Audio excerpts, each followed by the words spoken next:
Black woman shelters a freezing Hell's Angels dad for one night. Days later, dozens of bikers arrive. On a night when the storm swallowed every sound, an elderly woman heard pounding at her door. Outside stood a biker, larger than life, his jacket marked with the wings of a Hell's Angel.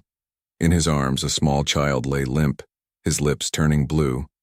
Her choice would change everything. The storm over Havenbrook, Minnesota raged like something biblical. Wind slammed into the windows, rattling the old house that had stood for nearly half a century. Inside, Evelyn Carter, a 72-year-old widow, sat bundled in her rocking chair, the only light coming from a flickering lantern on her kitchen table. The power had failed hours ago. The furnace had gone silent. Her breath fogged in front of her face. The house, once filled with laughter, felt unbearably quiet now. Evelyn had buried her husband 9 years ago, and her son had drifted far from her life long before that.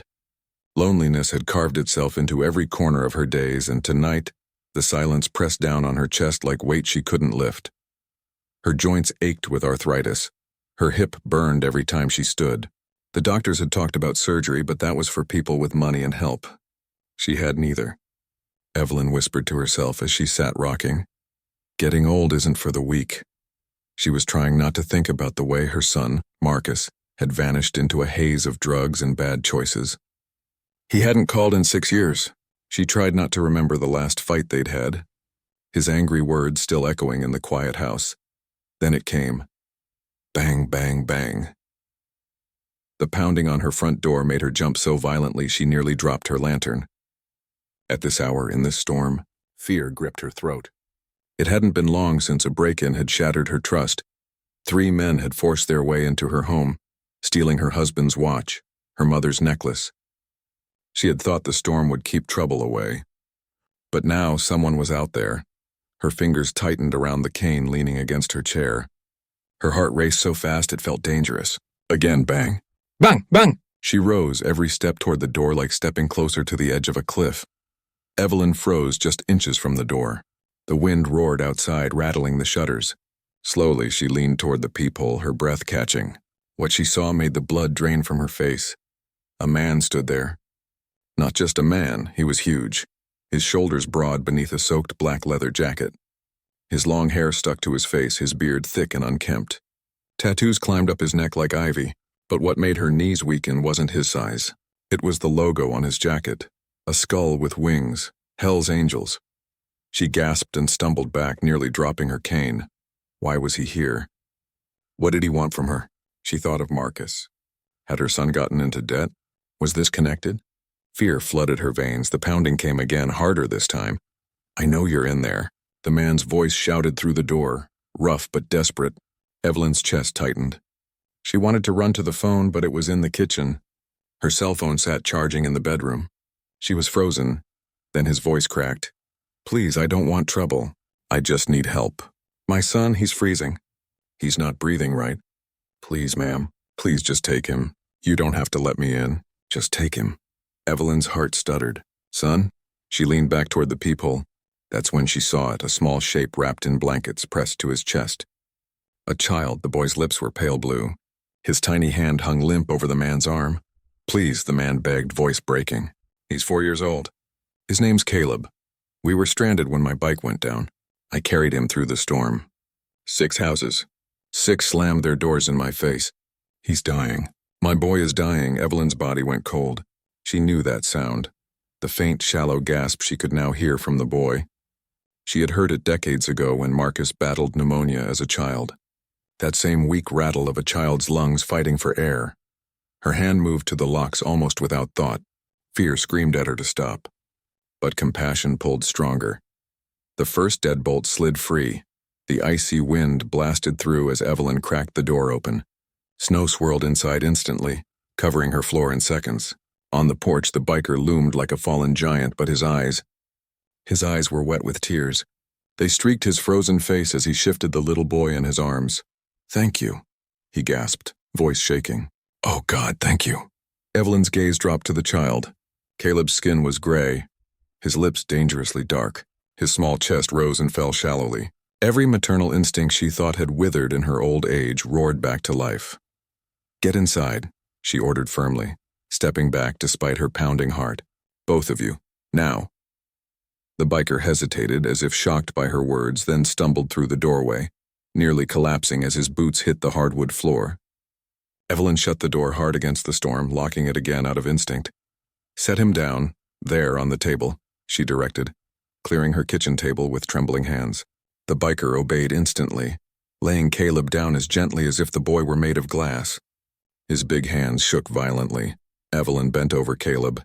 His tiny body was icy under her palm. The weak heartbeat fluttered beneath her touch. "How long has he been like this?" she asked sharply. 20 minutes, maybe more." He was crying, then he just stopped. He stopped making sounds. The biker's voice broke, his chest heaving as though he was holding back a scream. Evelyn looked at him, saw the raw terror in his eyes. For a moment, he wasn't a biker, a giant, a threat. He was just a father begging for his child's life. She grabbed every blanket she could find, including the heavy wool one she hadn't touched since her husband's death. She wrapped Caleb tightly, forcing her own grief aside. "Warm him slowly," she muttered to herself. "Not too fast or it'll stop his heart." She looked up. "There's a hairdryer in the bathroom. Go, bring it." The biker bolted, his boots thudding down the hall. Evelyn's fingers brushed the child's cheek. "Hold on, baby," she whispered, her eyes burning with tears she hadn't cried in years. "Hold on." The biker, Luke Harrison, returned almost instantly, hairdryer in hand, cord dragging behind him. His hands shook so hard he nearly dropped it.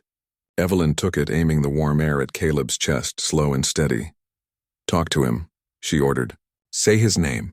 Let him know you're here." Luke's massive frame folded beside the table. His tattooed arms trembled as he touched his son's hand. "Caleb, buddy. It's Daddy, I'm right here. You're safe now. This lady's helping us. You're gonna be okay. Please, son, stay with me." His voice cracked like breaking glass. The sound hit Evelyn deep, unearthing memories of her husband whispering to Marcus when he was sick, decades ago. She swallowed hard and focused. The boy's skin was warming, his breathing a little less shallow. Luke's tears dripped onto Caleb's blanket. His chest rose and fell in jagged sobs. He looked up at Evelyn, his voice desperate. Why would they slam their doors? 6 houses. They saw him. They saw me beg, and they locked me out. Evelyn didn't answer right away. She thought of the fear she herself had felt moments ago. How easy it would have been to stay silent, to pretend she hadn't heard. She met his eyes. "Because they saw the jacket," she said quietly. Luke flinched.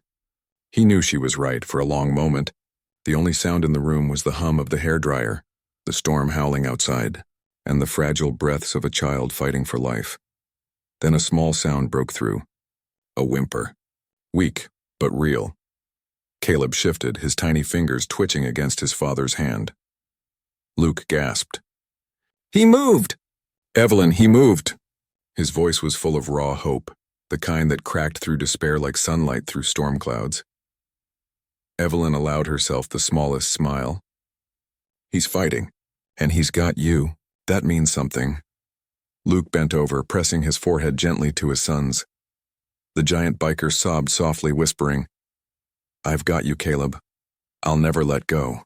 Not ever." Caleb's breathing steadied bit by bit, though it was still shallow, fragile. Evelyn kept the hairdryer moving in circles, careful not to shock the boy's system. Luke clung to his son's hand like it was the only thing anchoring him to this world. Minutes passed like hours. Evelyn finally pulled the blankets tighter and leaned back, her breath heavy. "He's coming back to us," she murmured, more to herself than anyone else. Luke's shoulders slumped in relief. For the first time since stepping into her home, he seemed less like a threat and more like a broken man trying to hold himself together. His leather jacket creaked as he sat down heavily on the chair across from the table. "Ma'am," he whispered, wiping his face with his sleeve. "I don't even know your name. But you just saved my boy." Evelyn looked at him. Her instinct was to stay guarded, to keep distance. But something in his voice disarmed her. "It's Evelyn," she said softly. "Evelyn Carter." Luke nodded slowly like he wanted to remember it forever. His gaze dropped back to Caleb. "I don't deserve your kindness. Not after the life I've lived. Not with this jacket on my back." Evelyn studied him, her eyes narrowing. "What kind of life is that, Luke?" He hesitated, then let out a hollow laugh. "The kind where people see you and slam their doors shut." His voice broke again. But tonight I couldn't let it end like that. Not for Caleb. He's all I've got. Evelyn felt something inside her stir, a memory of Marcus, her son. Once just as little, once just as innocent. For a moment she saw her son's face in Caleb's. The silence that followed wasn't empty. It was heavy, full of grief, fear, and an unspoken understanding between two people who had both lost more than they wanted to admit. Evelyn guided Luke toward the small fire she had coaxed to life in her old wood stove. It didn't warm much of the house, but it was enough to thaw fingers stiffened by the cold. She brewed tea in a chipped kettle, setting the mugs down carefully on the table. Luke wrapped both hands around his, though he barely drank. His eyes never left Caleb. "Where's his mother?" Evelyn asked gently. Luke's jaw tightened, his eyes going glassy. "She passed 3 winters ago. Car accident on the interstate. Caleb was just a baby. I tried to raise him right, but..." He trailed off, shaking his head. "The club life. It's all I've ever known. And it's no place for a kid. But I couldn't walk away either. Not without putting a target on our backs." Evelyn studied the man across from her. The tattoos, the scars, the hellsangels patch. He looked like everything her generation had been taught to fear. And yet here he was, voice breaking over a child he loved more than his own life. "You're trying," she said quietly. "Sometimes, that's all you can do." Luke blinked at her as if no one had ever told him that before. For a long time they sat in silence, the storm howling outside. Evelyn could feel her hip throbbing, her hand stiff, but her heart was strangely lighter. Having someone else in the house, even a stranger, reminded her of what it felt like not to be completely alone. Then faintly, Caleb coughed. It was weak, but it was sound. Luke bolted upright, nearly spilling his tea. He bent close, whispering his son's name again and again. Evelyn allowed herself the first real smile of the night. The boy was fighting back. The hours dragged on. Evelyn gave Luke dry clothes belonging to her late husband, and he slipped into them gratefully, his leather jacket left draped over a chair to dry. Without it, stripped down to flannel and jeans, he looked less like a menacing biker and more like a weary father carrying the weight of too many miles. Caleb slept on the couch, wrapped in layers of blankets, color slowly returning to his cheeks. Luke checked his breathing every few minutes, unable to stop himself. At one point, Evelyn caught Luke staring at the family photos that lined her mantel. Pictures of her husband smiling. Pictures of Marcus as a boy laughing in the yard. Pictures that stopped after Marcus turned 16, as if the rest of his life had been erased. "You had a son?" Luke said softly, almost afraid to ask. Evelyn's throat tightened. "Have," she corrected quietly. "But I don't know where he is now. Drugs, prison maybe. He hasn't called in years." Luke lowered his gaze, shame shadowing his face. "That could have been me. Hell, maybe still is. If Caleb hadn't come along, I don't know if I'd be alive." His honesty stunned her. For a moment, they were two parents sitting in the ruins of what life had thrown at them. Neither saint nor sinner, just human. Outside, the storm raged, but in that little house, something fragile and unexpected was forming. Trust. By dawn, the storm had quieted. Snow piled high against Evelyn's porch, the world outside silent and white. Evelyn dozed in her rocking chair, Kane leaning nearby, while Luke sat vigil at his son's side. The biker hadn't closed his eyes all night. His massive frame hunched over the couch, fingers wrapped protectively around Caleb's small hand. When Caleb stirred, blinking weakly, Luke let out a sound Evelyn would never forget, a laugh mixed with a sob, raw and unfiltered. He kissed his son's forehead, whispering, "You scared me to death, buddy." Evelyn blinked awake, her heart warming at the sight. She'd saved a child last night. But more than that, she realized she had been saved too, pulled out of her silence and given purpose again. Luke looked at her then, eyes red but alive. "I don't know how to thank you," he said. His voice trembled. "I'll never forget this, Evelyn." "Neither will he." She shook her head gently. "You don't owe me anything, Luke. You just take care of that boy." "That's thanks enough." But Luke shook his head firmly. There was something in his eyes, a promise, though Evelyn didn't yet understand how far he would go to keep it. As the morning light spilled through frost-covered windows, Evelyn had no idea that what she had done in one desperate night was about to bring dozens of roaring engines to her quiet street. The morning after the storm, Evelyn brewed another pot of tea while Luke shoveled a path through the heavy snow outside. His powerful arms moved with purpose, each strike of the shovel clearing away as if he needed to do something, anything, to repay the night she had given him. Through the frosted window, Evelyn watched him. He was a giant of a man, every inch covered in ink and scars. Yet in the quiet rhythm of his movements, she saw not menace but exhaustion, humility, and a kind of strange gratitude that softened the edges of who he appeared to be. Caleb sat at the kitchen table bundled in blankets, sipping warm cocoa from one of Evelyn's old mugs. His cheeks were pink again, his small hands gripping the cup with surprising strength. When he smiled weakly at her, Evelyn felt a crack in her heart healed just a little. Luke came inside, stomping the snow from his boots. He looked awkward in her late husband's flannel, sleeves rolled up over tattooed forearms. "I can't thank you enough, Evelyn," he said, his voice rough but steady. "But I'm not the kind of man who takes kindness and walks away. I owe you." She waved him off, though her lips curved faintly. "You don't owe me anything, Luke. You just keep that boy alive and safe." "That's all the thanks I need." But Luke shook his head. His eyes, fierce and unblinking, held hers. "No, you don't understand. In my world, a debt like this?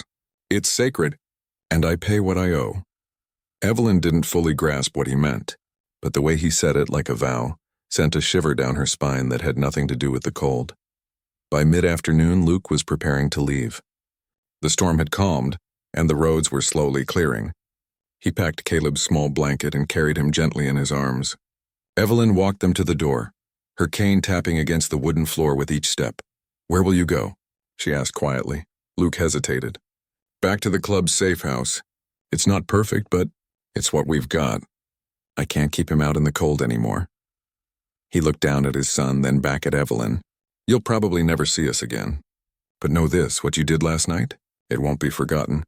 Evelyn touched Caleb's hand softly. "Be brave, little one," she whispered. Luke's jaw tightened as he opened the door. "You're braver than you think, Evelyn. Most people slammed their doors in our faces. You opened yours. You saved us both." And with that, he stepped out into the white silence, his boots crunching through snow. Evelyn stood in the doorway, the cold biting at her cheeks, watching the father and son disappear down the street. When she finally closed the door, the house felt heavier again, quieter. Yet beneath the loneliness was something else, a strange warmth. For the first time in years, she didn't feel like she was just surviving. She had made a difference. She mattered. Still, she couldn't shake Luke's words. A debt like this. It's sacred. The days slipped by. The snow melted into dirty slush, the sun pale but steady.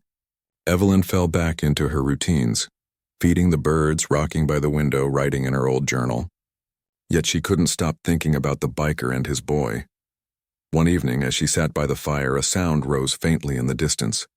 At first she thought it was thunder rolling across the hills. But the rumble grew louder, steadier, until the glass in her windows began to tremble. Her heart jolted.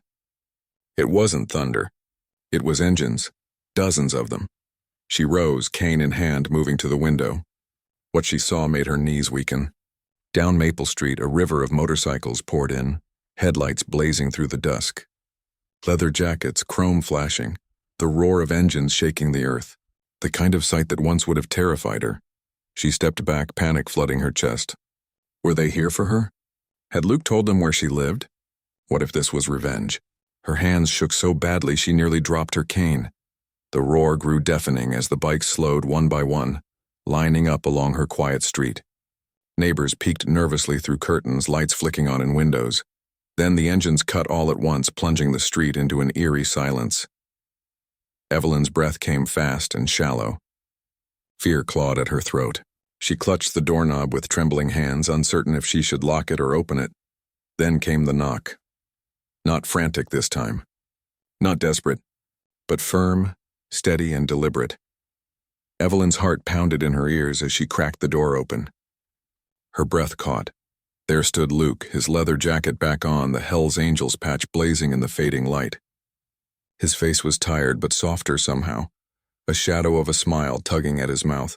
Caleb was perched on his hip, cheeks healthy, eyes wide with life again. But it wasn't just Luke. Behind him, Row after row of bikers stood silently in the snow, engines quiet, helmets off.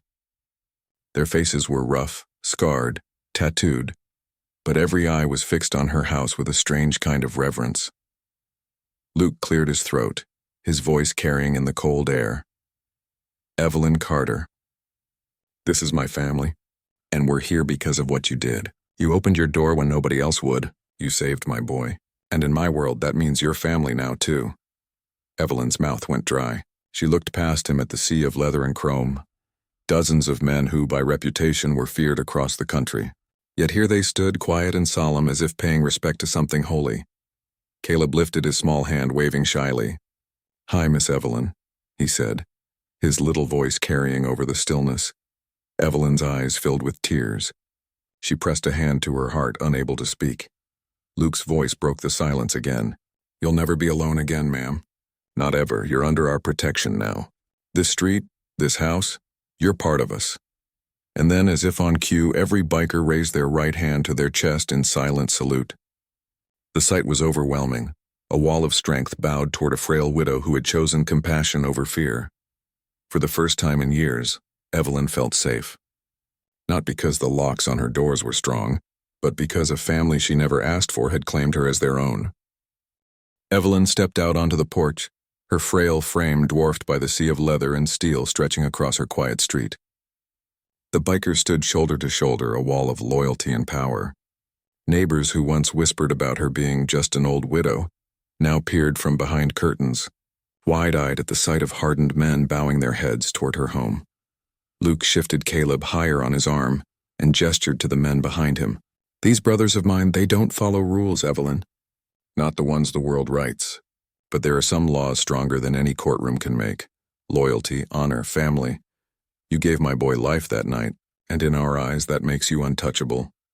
The word stunned her. For so long she had been invisible, her life fading into the background like the peeling wallpaper in her hallway. And yet here she was, the center of something vast and unbreakable. One of the bikers, his face marked by years of battles Evelyn could only imagine, stepped forward. He removed his helmet, placed it over his heart, and said, "Ma'am, if anyone ever so much as looks at this house the wrong way, they'll answer to us." Her hand trembled on the porch railing, not from fear but from a strange new strength. For the first time in a long time, Evelyn didn't feel like a widow with nothing left. She felt like someone who mattered, someone who belonged. The weeks that followed changed everything on Maple Street. Evelyn's home, once the loneliest place on the block, became a stopping ground for rumbling engines and heavy boots. The neighbors whispered, fearful of the outlaw presence, but Evelyn only smiled. She had more visitors in those days than she'd had in the last decade combined. Caleb brought her hand-drawn pictures of the snowstorm, of her little house, of herself with a halo above her head. Luke fixed her broken fence, stocked her woodpile, and insisted she call him anytime she needed. Other bikers would quietly leave groceries at her door, shovel her walkway after snowfalls, even fix her old roof. But more than the help, Evelyn cherished the laughter. The way Caleb's giggles filled her kitchen, the way Luke's gravelly voice softened when he told her stories of the road, the way men who were feared everywhere else sat politely at her table, hats in their hands, treating her with a respect she hadn't felt in years. One night, as the fire crackled and Caleb dozed on her lap, Evelyn looked at Luke across the room. "Why me?" she asked. "Why bring all of this here? I only opened a door." Luke leaned forward, elbows on his knees, eyes steady. "Because in a world that's quick to judge, you didn't. You saw past the leather, past the dirt, past the fear. You saw a father fighting for his son. And Evelyn, sometimes that's all a man needs. Someone who still sees him." Her throat tightened, tears slipping down her cheeks. She realized then that she hadn't just saved Caleb. She had saved Luke, too. Spring arrived, the last of the snow melting into the earth.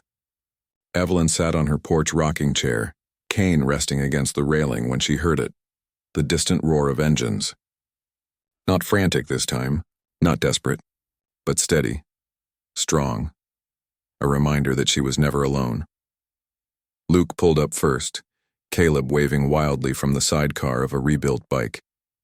Behind them, a dozen riders lined the street in neat formation. The neighbors watched again, but Evelyn no longer cared what they thought. Caleb ran up the porch steps and threw his arms around her. "Miss Evelyn, Daddy says we're family forever. Do you believe that? She hugged him close, her voice breaking as she whispered, "Yes, sweetheart. I believe it with all my heart." Luke climbed the steps, resting a calloused hand on her shoulder. His voice was rough but reverent. "You gave me back my boy, Evelyn. And you gave me back something I didn't think I'd ever have again, hope. That's not something a man can repay in a lifetime, but I'll spend mine trying." The engines roared once more, shaking the ground, but this time it didn't feel like thunder. It felt like a heartbeat. Strong, steady, eternal. That snowy night had begun with a widow's loneliness and a desperate knock on the door. It ended with Evelyn Carter finding a family she never expected, bound not by blood but by loyalty, gratitude, and love. Her act of compassion had saved a child's life, but in truth it had saved hers too. Because sometimes the smallest act, a door opened in kindness, can echo louder than the roar of 100 engines. And as the sun set over Maple Street, Evelyn Carter, once forgotten, smiled through tears. She was no longer just a widow in the shadows. She was family. If you like the story, please subscribe and press the bell icon for more videos.